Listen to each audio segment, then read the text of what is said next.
వరంగల్లోని రాజన్నపేట గ్రామంలో వెంకట్ తన చిన్నతనంలోనే తల్లిదండ్రులు అప్పుల బాధ తాళలేక ఆత్మహత్య చేసుకుంటారు. ఆ కష్ట సమయంలో లక్ష్మయ్య వెంకట్ని అక్కున చేర్చుకుంటారు. అయితే తన సొంత కొడుకు రాజుతో సమానంగా పెంచి పోషిస్తారు.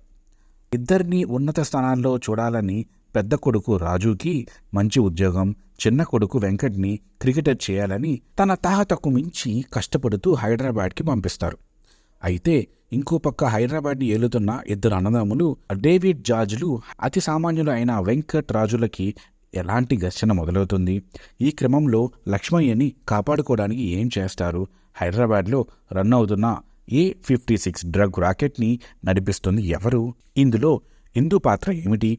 అసలు వెంకట్ రాజులు తమ తండ్రిని కాపాడుకోవడంలో ఎదురయ్యే సవాళ్లను ఎలా ఎదుర్కొన్నారు అనేవి తెలియాలి అంటే ఈ చిత్రాన్ని వెండితెరపై చూడాల్సిందే.